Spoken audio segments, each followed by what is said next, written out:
मेरे पुत्र, कहाँ हो तुम? उस कपटी मायावी ने तुम्हें कहाँ छुपा दिया है? मेरे पास आ जाओ पुत्र, मेरे पास आ जाओ। मेरी गोद तुम्हारे बिना सूनी पड़ी है। मेरी आंखें व्याकुल है तुम्हें देखने के लिए। अब मेरी व्याकुलता और मत बढ़ाओ मेरे पुत्र। मेरी व्याकुलता का आभास तुम्हें है ना?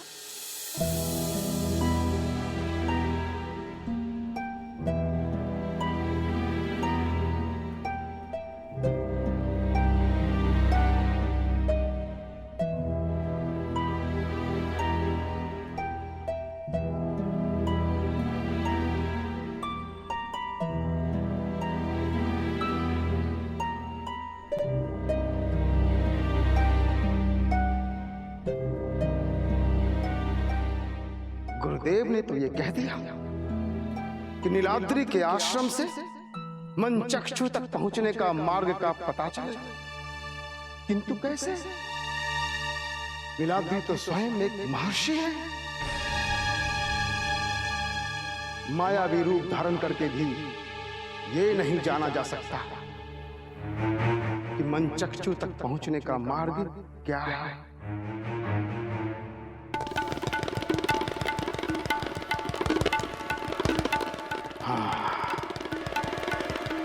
बस यही एक उपाय है।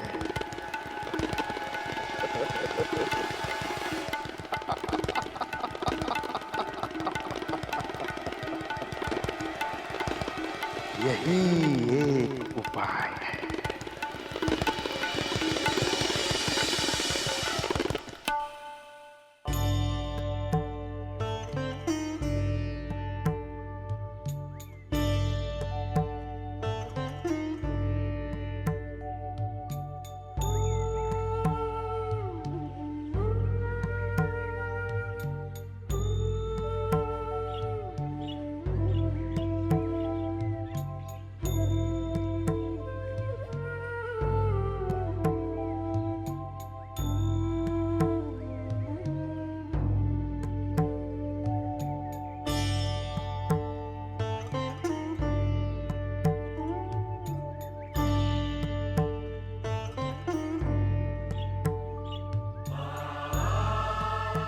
राज्य के निवासियों को इस प्रकार की बातें नहीं करनी चाहिए। माना कि सभी मिथ्या है, मैं भी तो हनुमान ही हूं, परंतु मेरी माता मुझे पहचान नहीं पाई। ये तो मेरी भी समझ में नहीं आ रहा। परंतु माँ तो माँ होती। एक माता अपने पुत्र के विषय में सबसे अच्छा सोच सकती है। माता अंजना ने जो भी किया होगा वो इस राज्य और अपने पुत्र के भले के लिए ही किया होगा। लोगों को माता को अपशब्द नहीं कहने चाहिए। मुझे लोगों को समझाना होगा कि इस प्रकार की बातें ना करें। इसी में सबकी भलाई है।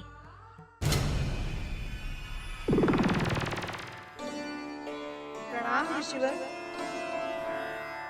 प्रणाम ऋषिवर। ऋषिवर, हम इन रानियों को लेकर सुरक्षित स्थान पर जा रहे हैं। आपको आश्रम तक भेजने की भी व्यवस्था कर दें। नहीं नहीं राजन, आप अपनी रानियों की सुरक्षा के विषय में सोचिए। मैं चलता हूं।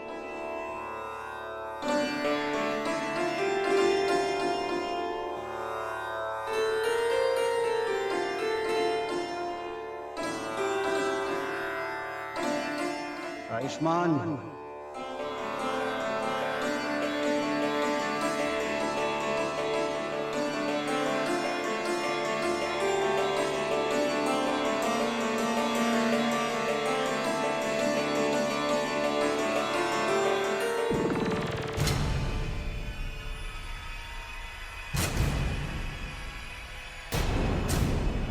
अच्छा,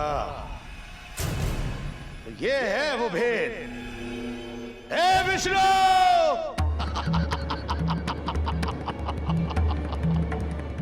अब देखता हूं कि मेरे शिष्यों को वो मन चक्षु प्राप्त करने से कौन रोक सकता है।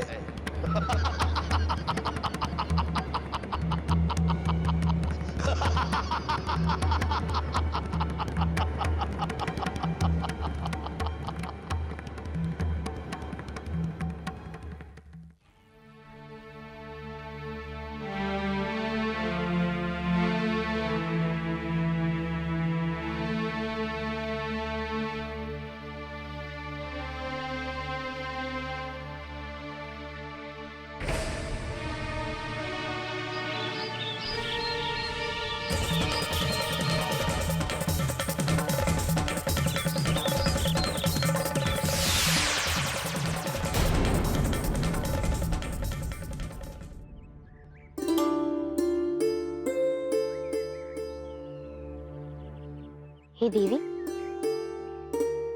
आप कौन हैं? और इस प्रकार चिड़िया क्यों बनी हुई थी?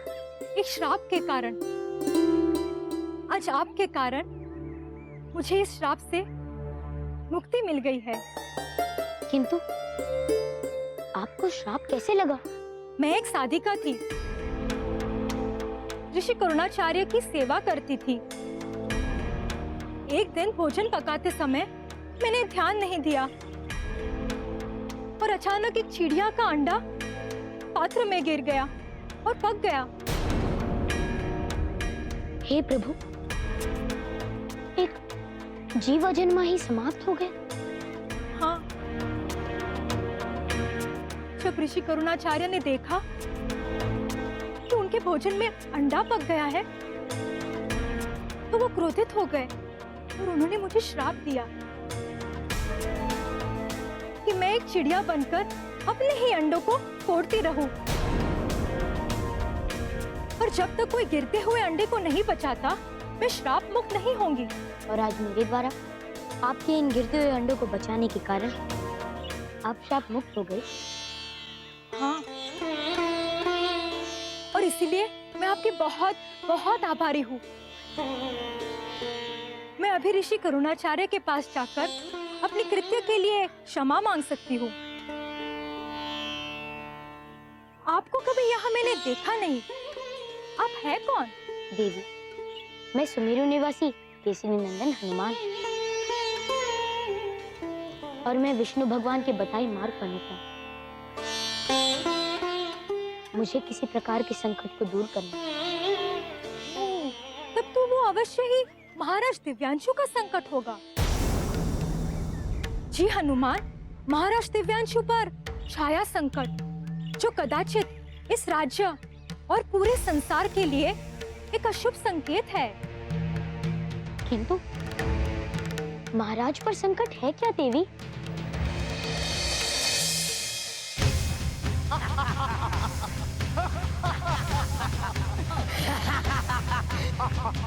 कहाँ है नीलाद्री? कहाँ है नीलाद्री? कहाँ है नीलाद्री? शीघ्रता से उसके विषय में बताओ, अन्यथा तुम सब अपने प्राणों से हाथ धो बैठोगे। हमें बिल्कुल ज्ञात नहीं है वो कहाँ चले गए। सच कहते हैं हम। नारका, चल अपनी असुरी शक्ति इन ऋषियों पर दिखा। सर काट दे इनके।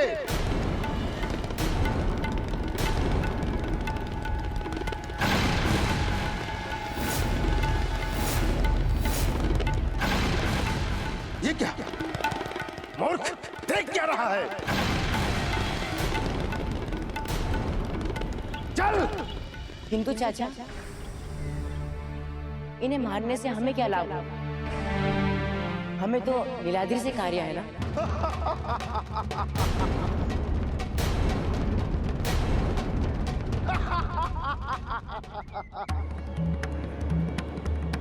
बचाओ, बचाओ, बचाओ। अरे, प्रणाम ऋषिवर। आप इस प्रकार भाग क्यों रहे हैं? क्या बात? पुत्र, मेरे आश्रम में 2 भयानक राक्षस घुस आए। उन्हीं से अपने प्राणों की रक्षा करते हुए भाग रहा हूँ। आप चिंतित ना हो ऋषिवर, मैं आपके आश्रम में से उन दोनों असुरों को अभी समाप्त कर दूं। तुम एक बालक होकर। ऋषिवर, मेरा नाम हनुमान है। हनुमान। हनुमान, प्रभु की माया देखो। आपकी बहुत कथाएं सुनी है मैंने, किंतु आज आपसे भेंट हुई, वो भी इन परिस्थितियों में। अब आप कृपया मेरा मार्गदर्शन करें ताकि मैं आपके आश्रम से उन दोनों असुरों को मार भगा सकूं। हाँ हाँ हनुमान, मेरा आश्रम उस ओर है, आइए। चलिए। आइए।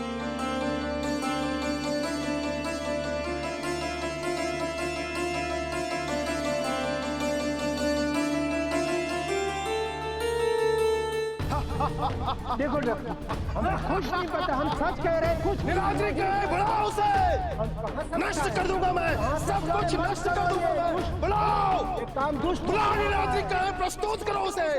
अवासुर, शीघ्र अतिशीघ्र मेरे समक्ष उपस्थित हो। गुरुवर, आपके समक्ष तो मैं इन तुच्छ ऋषियों से नीलाद्री का पता जानने के उपरांत ही उपस्थित होऊंगा। कहाँ नीलाद्री? कर दूंगा मैं, भस्म कर दूंगा। कहाँ नीलाद्री? नहीं, तुम इसी क्षण मेरे समक्ष आओ।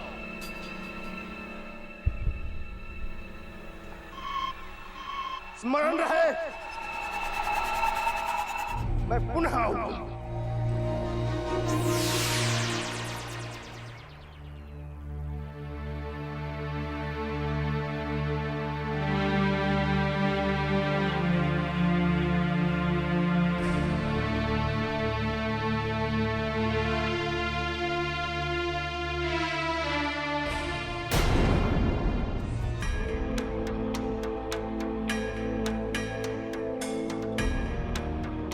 हनुमान, मेरे आश्रम की क्या दशा कर दी है उन दोनों असुरों ने। आप चिंतित ना हो ऋषिवर, मैं आपके आश्रम को पुनर्स्थापित कर देता हूँ। प्रणाम गुरुवर। परशु आपके विषय में पूछ रहा था, किंतु हमने उसे कुछ नहीं बताया। वो असुर पुनः आने के लिए कहकर गए, पता नहीं वो कब आए। तो मैं यही रुककर उस असुर के आने की प्रतीक्षा करता हूँ। यदि वो आया तो अपने पद पर वापस नहीं जा पाएगा।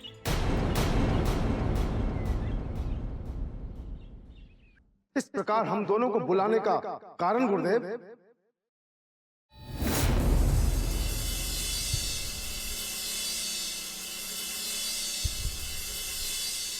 मूर्खो,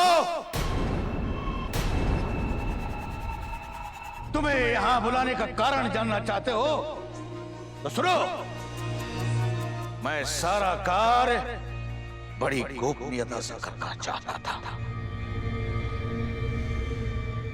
किंतु तुम्हारी मूर्खता, तुम्हारी तोड़फोड़ ने पूरे संसार को ज्ञात करा दिया कि तुम नीलाद्री से क्या ज्ञात करने लगे। किंतु गुरुदेव, आपने ही तो कहा था कि नीलाद्री को अवश्य पता होगा। इसलिए मैं नीलाद्री के अस्तित्व को तोड़कर उसके रहस्य पता करने चला गया। मूर्खो, अब तुम्हें किसी के भी पीछे जाने की कोई आवश्यकता नहीं।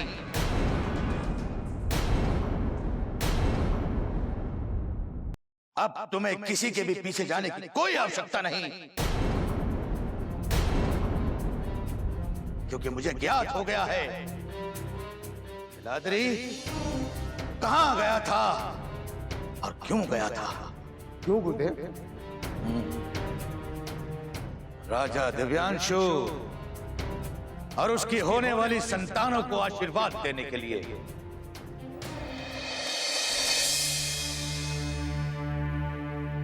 पुत्र सुन तो, पुत्र सुन मेरी बात। पुत्र भोजन कर ले बेटा। नहीं नहीं, मुझे पहले खेलने जाना है, फिर मैं भोजन ग्रहण करूंगा। पुत्र भोजन कर ले फिर खेलने जाना।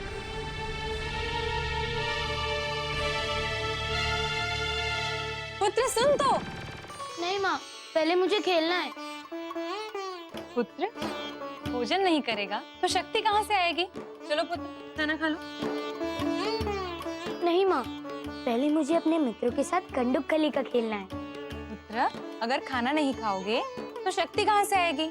अगर शक्ति नहीं आएगी तो तुम तुम्हारे मित्रों से परास्त हो जाओगे। अस्तु पहले खाना खा लो। नहीं माँ, भोजन करके मुझे नींद आने लगती है। आप भोजन कर लीजिए, मैं बाद में खा लूंगा। मेरा पुत्र भोजन ना करे और मैं खाना खा लूं, ऐसा कभी हो सकता है? किंतु माँ, मेरे मित्र मुझे बुला रहे हैं। ठीक है पुत्र, जाओ तुम अपने मित्रों के साथ जाकर ही खेलो। तुम्हारे लिए तुम्हारे मित्र ही सब कुछ है। माँ का अनुनय विनय का तो कोई प्रभाव ही नहीं है ना। तुम्हारे माँ की व्यथा तो व्यर्थ है और माँ की अरसो प्रलाप है। तुम्हारे लिए तो तुम्हारे मित्र ही सब कुछ है ना। जाओ हनुमान, जाकर खेलो।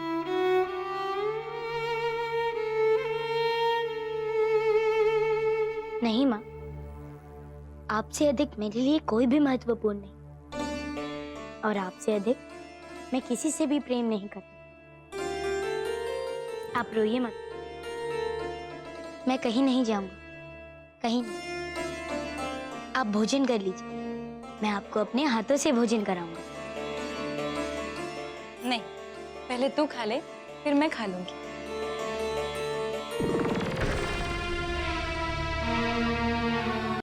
लो खा लो पुत्र।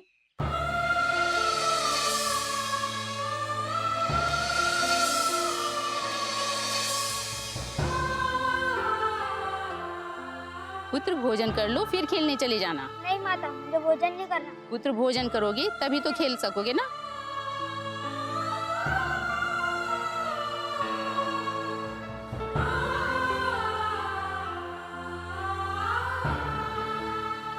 लो भोजन कर लो और भोजन करके फिर खेलने चले जाना। मेरा इस प्रकार अपनी माता को कष्ट नहीं देता। जो अपनी माता को कष्ट देता है उसे कष्ट में ही अपना जीवन व्यतीत करना होगा। आपकी माता आपको कब से पुकार रही है? चाहिए आप भोजन कर लीजिए। यदि आप अपनी माता को प्रसन्न रखेंगे तो आप शक्तिशाली होंगे। ये जैसे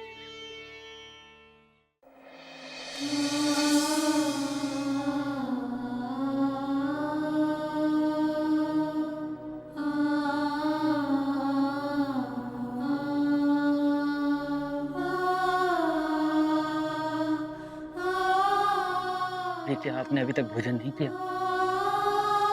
इस प्रकार भूखे रहकर आप क्या प्रमाणित करना चाहते हैं? मैं कुछ भी प्रमाणित नहीं करना चाहती हूँ स्वामी। मेरा पुत्र पता नहीं किस हाल में होगा। पता नहीं उसने कुछ खाया भी होगा या नहीं। मैं कैसे खा लूं? अंजना, देखिए, इस प्रकार भोजन ना करके आप शक्तिहीन हो जाएंगे। तो जब आपका पुत्र यहाँ वापस लौटेगा, वो आपको ऐसे अस्वस्थ देखेगा तो वो भी दुखी होगा। किंतु कब लौटेगा मेरा पुत्र स्वामी? कब लौटेगा मेरा हनुमान? आपका लाल तो आपकी आंखों के सामने ही था, पर पता नहीं आपको उस समय क्या हो गया। आपने उन्हें पहचाना ही नहीं। वो मेरा पुत्र नहीं है।